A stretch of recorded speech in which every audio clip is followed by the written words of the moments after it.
Time now for sports on 104.7 The Cave. Here's Ned Reynolds. Mike the Intern, Ned Reynolds back in the studio on a Monday morning. Exciting divisional rounds of playoff football. Well, depending on the game that you watched. Let's start with Saturday's game. First up, the Chiefs took on Jacksonville, and early on, Patrick Mahomes sprained his ankle, and I think every person in this town and in Kansas City collectively held their breath for probably about 2 minutes straight. No, more than that, because this is more than just an ankle sprain. It's a high ankle sprain, and that is a difference. But we'll get into that in a second. The bottom line for all of those games is the defense is the winner. If you're playing good defense, and the Chiefs certainly did against Jacksonville. Jacksonville's a good team. Now, they're not there yet. I compare them to the Cincinnati Bengals of 2 years ago, maybe 3. Slightly improved, getting there, but not quite there yet. Still, pretty doggone good challenge. Kansas City had to put the defense on them, and with Mahomes compromised a little bit, that in and of itself made a big difference in the game. Chiefs win at 27-20. That's a nice win for Kansas City. Very good win, and not an easy win, to say the very least. Okay, so prepare for the trip to Atlanta, right? Wrong-o, sports fans. The Chiefs will not be going to Atlanta. Thank you, Cincinnati Bengals, who absolutely dominated the Buffalo Bills yesterday in their game. Their D, you literally every game that was a dominator where you thought, well, they may have a chance, it came down to the defense all day. A Cincy Bills game. Last night, the San Francisco Cowboys game. I mean, it was the 49ers put it down on the Cowboys, but it came down to the D. Every single sport. And when you play good defense, doesn't mean you can't play offense. You've got to do that. But when your defense is strong and when you can limit the other teams in their capabilities, you more than often than not are going to get the win. And certainly in the Bengals and the Bills game, Buffalo couldn't do anything. Now you say, oh, it's snowing. It's snowing for both teams, and they play in the snow. Hell, both teams are, and it wasn't all that much. But the fact of the matter remains, Buffalo could not get anything done, and it was the Bengals' defense is the reason they didn't get anything done. That was a nice win. That was the team the Chiefs didn't want to play, in my opinion. The Bengals are awfully tough, folks. They're a good football team, runner-up to Super Bowl champions last year, and I don't think that they're going back. But I tell you, this is pretty iffy. You might remember, Mike, we've been talking all season long about how the Chiefs have, from an injury standpoint, been blessed. They haven't had any severe injuries as such. Well, now they do to their leader. He'll play, but how effective is he going to be playing? I think the Chiefs will win because their defense is so strong. They're going to defend Joe Burrow and company a little bit differently from what they have. And Kansas City can still play offense. But defense is going to be the difference, I think, in this game as the week goes on. We'll talk more about that. Nice win for the Bengals. Okay, in the National Conference, Philadelphia, I must admit to you, they dominated much more than I thought they would. 38-7 over New York. That's a team they played for the third time this year, and they just dominated them. New York couldn't do anything at all. Philadelphia did. A little bit misleading because San Francisco is going to play them a whole lot differently in Philadelphia in the first game on Sunday. They flip-flop now. The Chiefs and the Cincinnati Bengals will play the second game around 5:30. We'll get more into that time frame. But Philadelphia was good. San Francisco will be a much different defensive team for Hurts and company.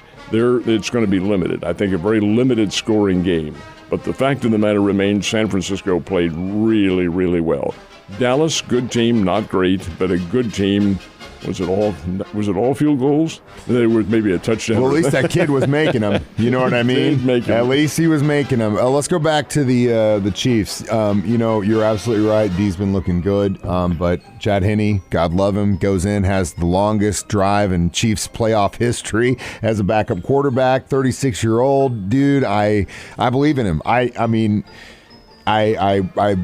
I hope Mahomes is ready to go. It still pains me. I'm sitting there watching that game thinking, why did they bring him back in? I think we could have totally beaten Jacksonville with Henne in there. I thought they should have just sat him. It was too much of a risk. Luckily, nothing happened.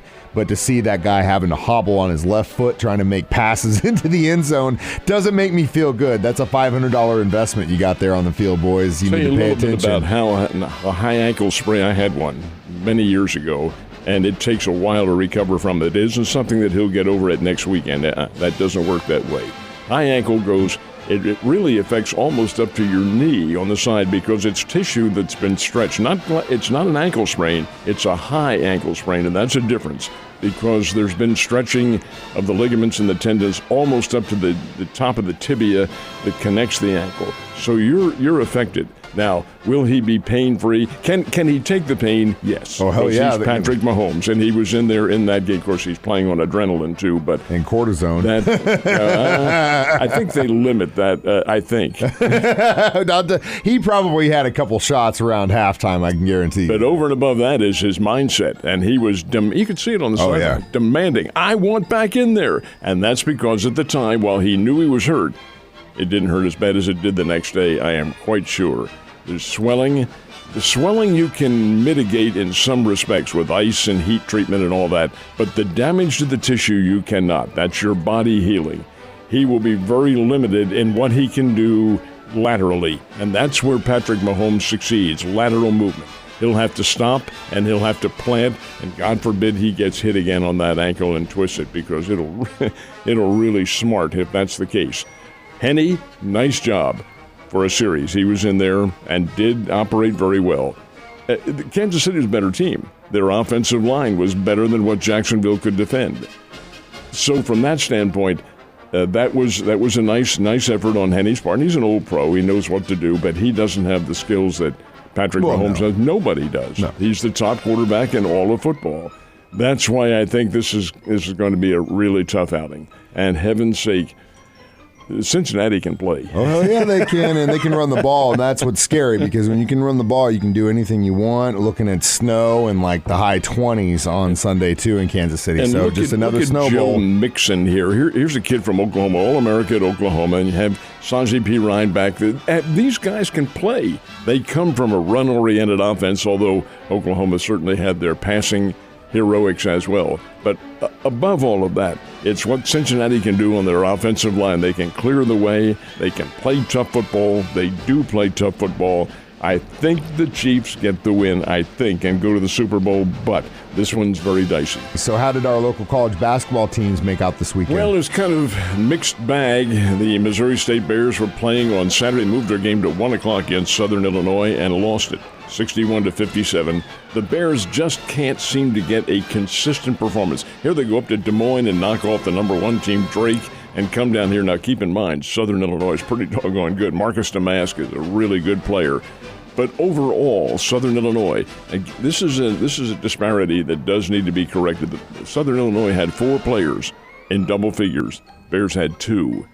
You've got to mix your scoring a little bit better, and that's where, interestingly enough, the Bears had their problems Saturday. They could not get their offense untracked. Much of that had to do with Southern Illinois playing very good defensive basketball. But the Bears shot for the game 40%. Southern Illinois shot 45%. It was give and take here and there. Salukis led the whole game. Bears could not quite get over that hump and didn't, and lost the game. All right, Missouri State plays at home against Illinois Chicago. That's tomorrow night, Tuesday night at the Great Southern Bank Arena. And Illinois Chicago might get very good. 1 win and 9 losses, and the Bears have already beaten them once. That was back before Christmas when they played. So this one figures that the Bears can do pretty well against a team that is struggling in their first year in the Missouri Valley Conference. Lady Bears lose on Friday to Belmont. Belmont's pretty good. And then run Murray State out of the ballpark yesterday in Kentucky. Murray State, I watched a little bit of that game. Why is Murray State even out here? Those girls don't look like they even want to play. They're backing off and not being aggressive and so forth. And Lady Bears took full advantage of it and win the game going away. Drury teams played William Jewell, played Truman State on Saturday. Lady Panthers are really, really good. They're 18-1 on the year. 18 wins, 1 loss. Nationally ranked as high as number 2 in America. They're really good, and they ran a pretty good Truman State team, pretty ragged in their ball game. Panthers are struggling. They lost to Truman State in their ball game, so it's a split of their Saturday games at the O'Reilly Family Event Center. Now, the Drury teams have a series coming up this week. On Thursday, they're making that long and arduous trip to Bolivar to play Southwest Baptist. That's what, a 30-mile trip up 65. And you get off there at Southwest Baptist, and those Bearcats will be ready. But the Drury teams will be up there to play them. Southwest Baptist and Drury, 2 games, ladies and the men, in Bolivar on Thursday night. Always a great rivalry. Hell yeah, it is. Sad to see what happened with the Bears, especially after that win last week. It's just, I hate to see it, but you know what happens. It's college basketball. All right, so let's talk about baseball for a second. Hall of Fame election results going to be announced tomorrow night. Who do you think's getting in this year? Well, it could be that nobody gets in. The way this works is that the baseball writers, and there are, give or take a few, about 400 who do the voting. They're eligible to do the voting for this particular category, and this is induction of the current level of players. You have 10 years after you've retired, 10 years of eligibility on the ballot. The highest vote total so far of those on the ballot is Scott Rowland, who played for the St. Louis Cardinals. He received 65% of the vote last year.